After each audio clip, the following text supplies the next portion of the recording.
What is going on, boys and girls of YouTube? So we have two more top fives to drop for you guys. We've got the ADCs, we've got the sports. Today we're gonna knock out the ADCs. So make sure you hit the like button, make sure you subscribe to the channel, and we'll just get into it. Because I know a lot of you guys are wondering. You guys are wondering about Smite Source. I have Tally-Ho helping me get all the builds that you've seen in the top 5 videos up on Smite Source as we speak. So within like the next 48 hours should be fully updated. If you guys see anything after 48 hours, like specific gods that got overlooked or something's weird, just tweet me or post it on Discord or something in my Discord and we'll fix it. So let's get into it. Let's talk about it. Let's see what we got. So we're gonna work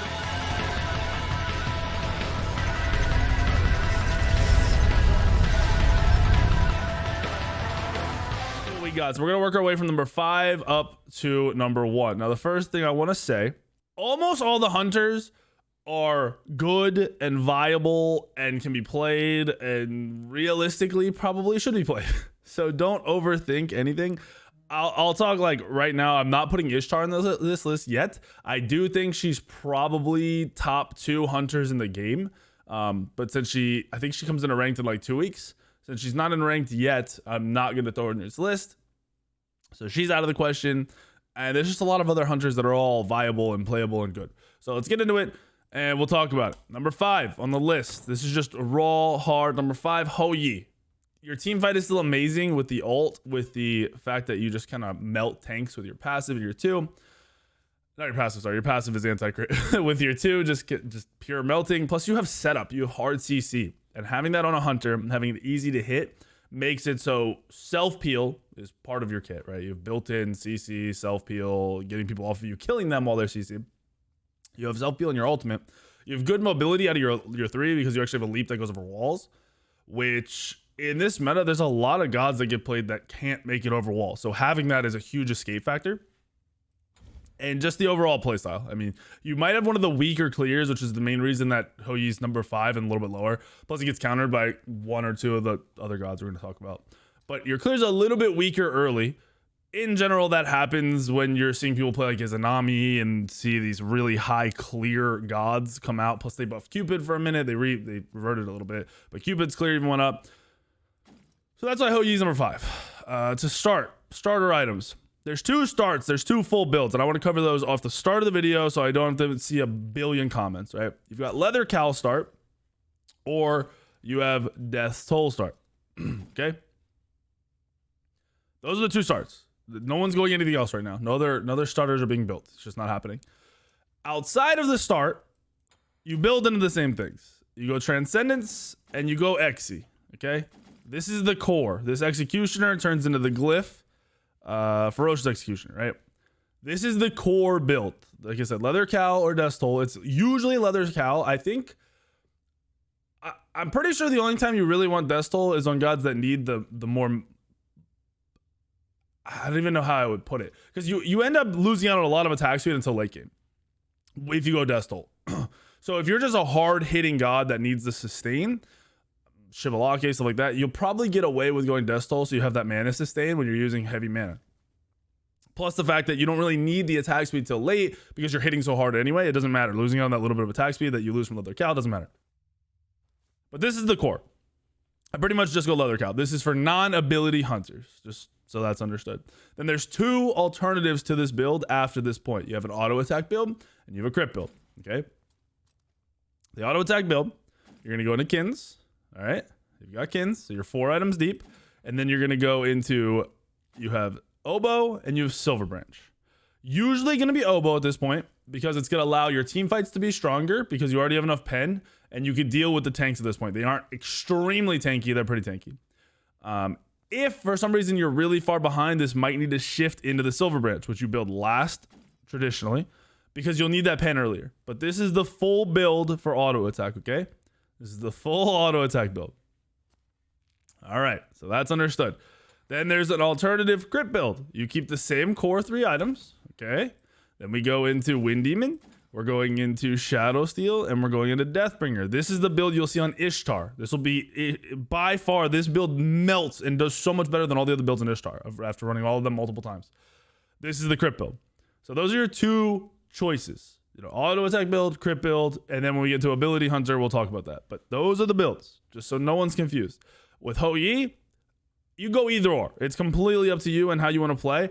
I'd probably go for the crit build more consistently if tanks aren't a problem. So if tanks are just, ruining my games, I'm going the auto attack build because I'm going to get double pen. I'm going to be able to crit more, and I'm going to be able to hit more and hit the harder with the kins, okay? With Wind Demon, that's where you get your extra pen. I had someone tell me Wind Demon was a bad item. They're trolling. Wind Demon's passive gives you penetration, 10%. So that's where you get your alternative pen that you're getting from Silver Branch in the other build. You're getting the pen from Wind Demon in this build. So you do still melt tanks. You still do a lot of damage. The big thing with the crit build and Hou Yi is you're going to stun, and in that stun, you're going to be able to get 1 or 2 crits off without any return damage, where if you're going the auto attack build, you stun and you get 3 autos off, but they aren't hitting quite as hard. They're just hitting really fast with the kin and getting the kins procs. So there is my Hou Yi build.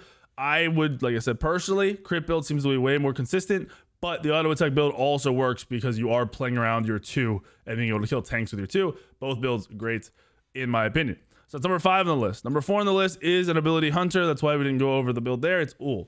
So we'll talk about the build. Ability hunters are just so straightforward. You play them almost like you play, they're a little bit more mechanical in their play, but it's almost like you play most assassins. You're just a ranged assassin at this point. You're going into Bluestone. That's going to help you clear immensely. You're going into Transcendence. Going to help you clear even more. And your sustain. You won't go after, rotating through your abilities 3 times. Then we're going into Jotuns. So at this point, you have 30% cooldown. You are then going to go and cap your cooldown. You're going to get the Hydras. Then you're going to go into... Going to grab our Heartseeker. And then we're going to grab our Titan's Bane. And that is going to be your full build. It is literally like an ability assassin build with a starter for clearing lane. And the perks of Ullr and why Ullr is number 4 on the list is your aggression and your pressure is unmatched. The kill potential at all times when you have your combo up is unmatched. Your clear is very, very, very good. And with the way the game has shifted a little bit, that duo lane turns into a 1v1. It's a little bit later now. It's like level 7. But once it turns into a 1v1, you have a lot of time to actually 1v1. I've seen so many solo kills in that duo lane over the past couple of weeks, because everyone's putting a lot more pressure on the solo side of the map out of the jungle. Mids are rotating a little bit less. I don't know why. And Ullr just becomes a better god because of it, because he can 1v1. He can take those fights, pressure out his lane. Plus, there's a lot of fights over purple buff. Ullr's fight at purple buff is nuts. You have a beads burner out of an ADC, which is rare and very strong, and you just kind of get full control based off of you hitting an axe. Hitting one ability. So as long as mechanically you're playing Ullr properly, you will dumpster everybody. So Ullr is number 4 on our list. Number 3 on our list, we're shifting back away from abilities into full auto attack. We're going to the Rama. Rama, another god, plays very similar to, every ADC. You have heavy clear. Your clear is very, very good. You're extremely safe. The perks of Rama are the fact that you can dive. And you're going to think, oh, how the hell do I dive on an ADC? It's not traditional dive. From the back line, as an ADC, when you're next to your mage, you can ult up in the air, and you can dive with your assassin and your solo and kill their mages and their hunters with your ultimate. So you become one of the only hunters in the game that can truly full commit dive to the back of the fight without being out of position. So take advantage of it. That's why Rama is so good. The build is the same one we just talked about. You're going leather cow. Remember, you're upgrading the leather cow. Is it going to let me? Am I trolling? Yeah, you're upgrading the leather cow and the hunter cow. We're going into, even though it is Rama, I've seen multiple builds come out where they go into the Ichaival first. Ichaival is fine. It's good. Your early clear is gonna suffer from it, because you're gonna be trading attack speed for power, because Ichaival rank 1 has literally no power on it. It's a 15 attack speed short bow. So you can rush the Ichaival. It is possible, and it is not that weird. If you do it, remember, you're still going into the Executioner, which is going into the Ferocious Executioner. You're going into still this normal attack build. This attack build becomes even stronger because of your steroid, your ability you have, buffs your attack speed, right? So you can play around this crazy attack speed build and just kind of melt everybody with all the extra power that you're also getting. Now, I kind of still would just go Transcendence here. Gives you a couple more ults, keeps you a little bit safer, gives you a lot of power. Granted, mana doesn't really become an issue for Rama. Your passive is just feeding you mana. Your Hunter's Cow is feeding you mana. So mana is not an issue. So if you want to go this build and you're comfortable with your early clear, go for it. If you're not, just go the Transcendence and go the safer clear. And this is going to be your build in Rama. That's number 3 on our list.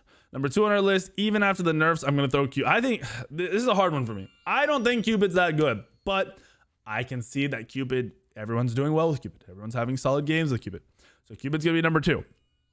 Thing about Cupid is we mentioned 3 of our top gods already, being Hou Yi, Ullr, and Rama. Every time Cupid ults Hou Yi or Ullr, the Hou Yi or Ullr have to beats. The Ullr might be able to get out of it with this too, but realistically, if you're playing properly on Cupid, you'll have to beats. The Rama will have to ult or beats. So that's the selling point of Cupid, is you can ult most of these gods on cooldown and force them to beats. If you're doing that, that makes them fully gankable by any person in the world, any support, any jungler, anyone, right?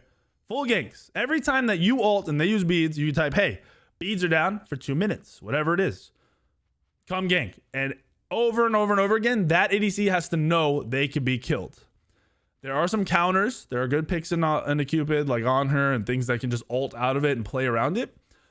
But the gods that are being played right now are not, like, a lot of the time, if you early pick Cupid, for some reason, people aren't counter picking with on her. They're picking these other top gods.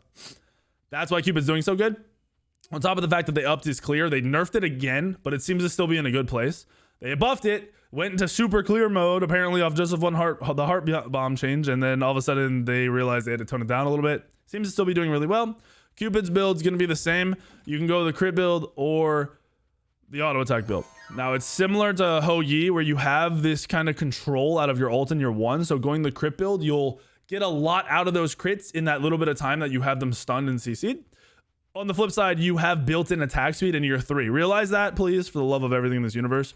Your 3, that attack speed is passive, okay?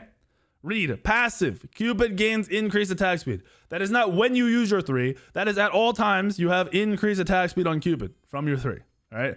So auto attack builds become very strong because you don't have to pop a steroid to have the extra attack speed. You just have it all the time. It's not as strong because it's only 20%, but it's still very, very good. So you're going to be able to go into that cowl. Definitely go into the Transcendence because you want the cooldown. Then you're going to go into that XE. We're going to the Ferocious Executioner. Like I said, attack speed, full attack speed build, the Kins, the Oboe, the Silver Branch if you want, or the crit build with the Wind Demon, the Shadow Steel, and the Deathbringer. It's completely up to you which build you go. Just remember, this is your core. Cupid, number 2 on our list. Number 1 on our list might surprise, maybe not surprise people being in the top 5, but being number 1. Hear me out. Don't freak out. It's Chernobog. The more I play against and with Chernobog in these ranked games, the more I see how easy he makes the game for you to play as the Chernobog player, right? Your dash is an immunity. You get taken off the map when you dash into a wall. You possibly have the safest movement ability in the game because it buys you so much time. It buys you like Rama ult time by sitting in that wall, and because you have the double dash distance. So in reality, the only god that should be ganked less than Chernobog is probably Heimdall.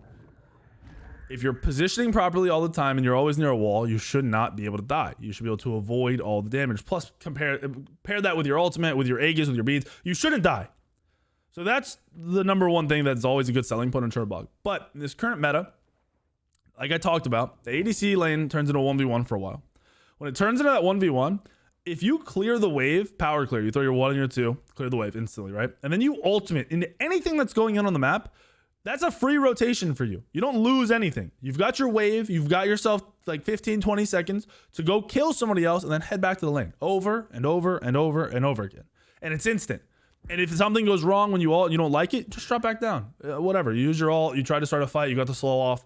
You have presence on the map and control in these ranked and casual games when you shouldn't. And that is why Chernobog is so strong. You need to learn to look for those fights every time, not to try to 1v1 in lane over and over again. Clear the wave, try to ult into a team fight. Clear the wave, try to get your team to fight. Tell your team to go for, speeds or blues or even red buffs or mid camps, whatever. Fight over anything. Tell them you'll ult in the second the fight starts. If you're doing that, you will win so many more games before the 20-minute mark that your mind will be blown. Rotations are heavily winning Smite right now. And the players that are doing it and naturally doing it are the ones that are just skyrocketing the win rate, their win rate. And the people that aren't are the ones that are struggling. They're not understanding why they can't win, why they can't carry their teammates, because you aren't rotating. If you're in these lanes, you need to rotate. You need to rotate. All right, you have to. You have to rotate. So that's our top 5. I want to like honorable mention. I told you Ullr counters Cupid. Ullr is a good pick still. If you're talking about outside of the duo, if we're talking about ADCs in general, outside of duo, I'd say AMC, but in the duo lane, I would not be playing AMC. I really wouldn't play much Artemis. Apollo's good, but you might as well just play Chernobog. Charybdis is fine. I think Charybdis has fallen off a little bit. I don't think she has as much control and pressure. She does fully counter Cupid though with a 3. So that is a good note. Ability hunter wise, I'd play Ullr over everything else, but Chiron's not a bad pick. And I didn't bring up Heimdall. Heimdall's the one out of the rest that I really, maybe Xbalanque, because we're seeing Xbalanque played a little bit more right now. But Heimdall's the one. I think Heimdall is still a top god, but I think there's still a skill factor in using the 3. I do not think many people under, diamond level use the 3 properly. I see Heimdalls get killed left and right, ganked left and right, and see them use the 3 to get back to lane too much. And until that becomes less common and, people are understanding why this god is so good, I'm not going to put Heimdall in the top 5 and tell you to play it, because it seems to be a hard thing for people to learn for whatever reason. So that's our top 5 hunters, ADCs, whatever. I hope this video helps you guys. I think the builds are pretty straightforward. I've literally just skimmed through all the pro players that have any content out and what they're building, and they're all building the same thing. Like almost the exact same thing. I haven't seen any variation other than the fact that now we see that new crit item, or the Shadow Steel, the old crit item, being built because it got buffed. And we're seeing Deathbringer get a little bit more play when it hadn't been getting played for a while. So that's the builds, that's the gods, that's what you should be playing. Hit the like button, make sure you subscribe to the channel, and I will see you in the video tomorrow, the next day, and the next day.